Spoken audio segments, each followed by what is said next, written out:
I'm a Brianna, a multimedia journalist from Detroit.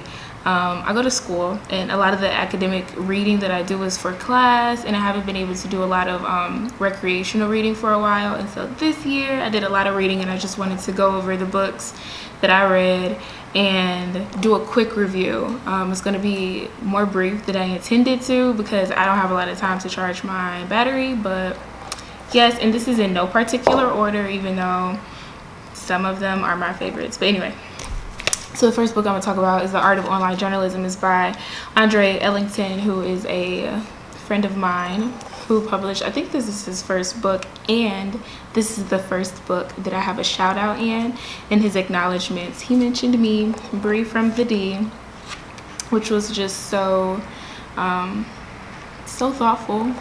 And so basically he goes over the art of studying, research, writing, pitching, embracing, all of that. So basically, if you follow him on Instagram, you get gems from his Instagram stories, which I definitely do. This is that compiled into one narrative, which is amazing.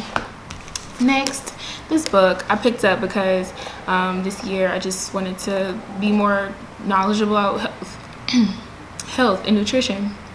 And so I went to John King Books, which is one of my favorite bookstores.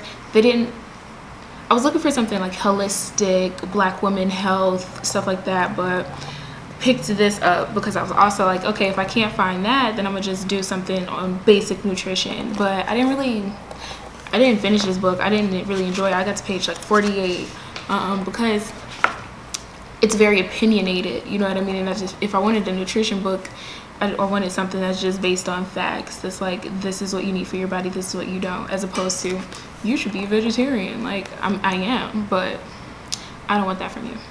And it's too.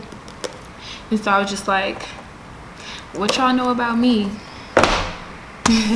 Next book, so I'm into music journalism, and so because I'm young, I'm 21, I obviously wasn't here for the rise of hip-hop, and so I do a lot of reading about that, and this is one of the books that I picked up. This is the third book by Hanif, and I'm sorry I can't pronounce his last name. This is a love letter to a group, a sound and era. It's called Go Ahead and Rain the Notes to a Tribe Called Quest, and this is basically like literally a letter to them.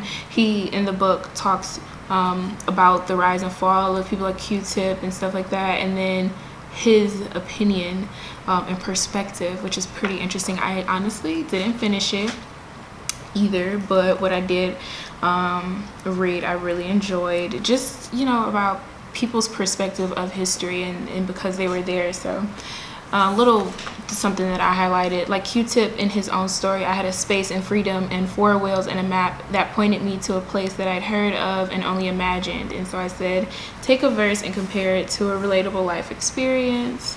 Does the song leave you wanting more? Is that a good yearning, or is it yearning or incomplete? And so these are notes that I'll use when I'm writing about music, you know what I mean? Instead of just reviewing what I heard, I want to be more in-depth and, you know, think more critically. And so this helps me think of how to do that. So this one is called Always Make Your Bed. It's by Danielle Hughes, who's also a local Detroiter. It's just an acquaintance of mine, but someone who's very inspirational also through Instagram. And so she published her own book this year, and it's 7 Principles to Dream It, Do It, and Get What You Want Out of Life. It's interactive, and I love interactive books. I ordered this one, like I said, I got from John King.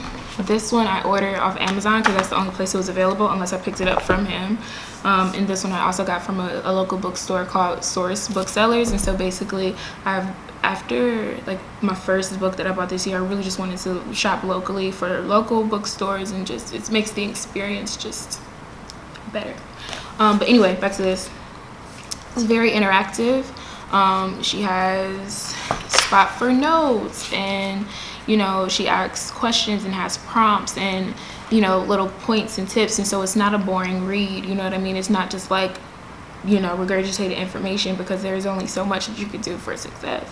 It's more like, you know, little blurbs that you can take out and, you know, apply and make an affirmation if you want to. And then it forces you literally to apply and think of how you would apply the tips into your life. And so she's like, based off the tips in this chapter, how you create an intentional vision for your life. And I wrote out my 3 ways. And then she has little excerpts from people who are also local to Detroit. And yeah, it's just really cool. Nice read. In the spirit. So this affirmations, right? Suzanne L. Taylor, before I picked this up, I had heard of her, I forgot from where, but I just really appreciated her wisdom. She had a column in Essence, and I had come across it, read some of her works before, and was just enthralled by her eloquence and the way that she spoke and just her knowledge and things that she pulled from. And so when I was in John King Books and I came across her collection of inspirational writings, I picked it up. And there are different topics that I appreciate. So whatever you're feeling kind of like that you need a pick-me-up about, there's you could just go to the table of contents and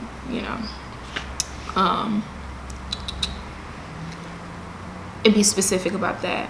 This was before I really decided that if I wanted to write in these books, like, because I was thinking like, this is a good coffee table book. I don't have a coffee table, so whatever. I probably will go back and make sure to highlight and underline and write in the margins of this as well. But yes, very, very motivational, inspirational Black woman essence. Caught that. Shan, a YouTuber, love her.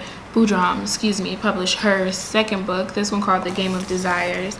I also really enjoyed this book because I'm single and I'm not out here trying to mingle, but it helps me be a better person on the market if I was, and helps me really identify what I'm looking for and be intentional in dating. And when I tell you, because I read this at work, you know what I mean, because my job allows me to read, and it's like customers walking past, my boss is walking past, they're like, girl, what are you reading? I'm like, honey, I'm single, leave me alone. Also very interactive, and so she has her quizzes that you can take online in this as well, and I really, really enjoyed that. This was the first book that I picked up this year. It's a memoir from Damon Young from Smart, what is it? Very Smart Brothers. This was also before I really got into writing in the margins and highlighting and underlining, and so it's not really marked up, but I really did enjoy it. I recommend this for any Black man or Black woman, or just person who are interested in like the nuances of shy Black men, you know what I mean? Soft-spoken Black men. You're a nerd. Reminded me of my brother. So it was interesting reading this, and I really enjoyed it. And he's a journalist as well. I love reading memoirs about journalists, which brings me to actually my next book, my favorite book of the year. Hands down, has changed my life, and I'm not a dramatic person that's always just like, oh, this is my favorite, this is, monumental, but it really was. This is my favorite book, More Than Enough by Elaine Welteroth. She was the youngest editor-in-chief of Teen Vogue in Condé Nast history when she was 29 years old, and I marked this up. I labeled the tabs of like what that page or whatever is highlighted on that page speaks to, so it can be self, thoughts, work, dreams, life, etc. Amazing. I've low-key become not obsessed with her, but just she's been one of my inspirations ever since I read this book. Yeah, definitely advise everyone to pick this up, especially if you're in the media industry. Next book. Ooh. So I was randomly scrolling down Facebook looking at events, and came across a book release, and it was in Detroit, and I had some time to kill, so I went and really enjoyed it. I haven't been able to start this book yet, but it's one of the only books that I have actually signed and acknowledged by the author, which is very special, that memory. I went to the book release and she read a chapter of her book. Girl, this is gonna be a funny read, I assume. She clearly, it says Unashamed Musings of a Fat Black Muslim, so you can already assume it's gonna be funny, it's gonna be a little humorous, blunt. A little bit about her story. Leah, Vernon, she's a plus-size blogger who is recently divorced, and Muslim, obviously dealing with the nuances of that, and being a little bit not your cookie cutter Muslim, I guess. And so she addresses that, and it's very great. Well, her story is great. I haven't started the book. This is what I'm currently reading. Small Doses by Amanda Seales, and Honey is in a lot of drama right now. But I was a fan of her podcast for about a year, and her book is basically those thoughts in this, in the sense that you have the same topics, you have the gym drop-ins, you have the not the people I like, the that one time, and amazing. I was super shocked by the illustrations in here. I don't know, because I know she does paintings and illustrations. I don't know if she did these or if she had an illustrator, but loved it, and I'm loving this book.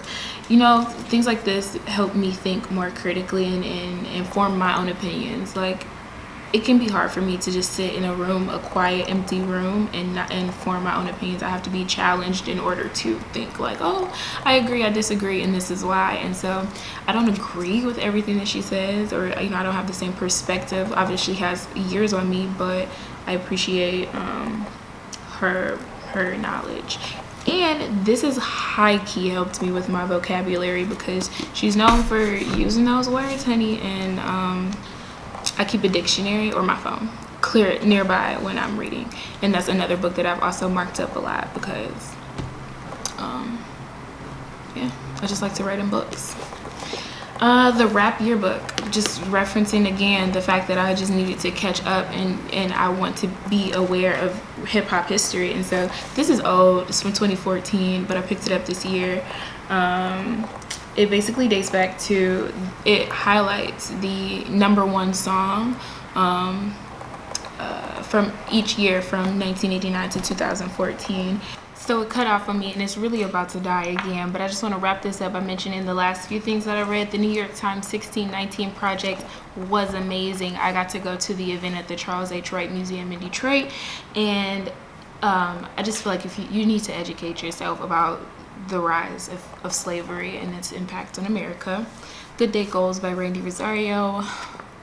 I can say a million things about this woman, but also the first book literally that I have ever had signed, my first book signing, is literally, as the title says, it's a workbook of how to plan and execute your goals, and be very intentional with it. I haven't gone through the entire workbook, but a few of the things that I wrote down in the beginning of the year have manifested itself.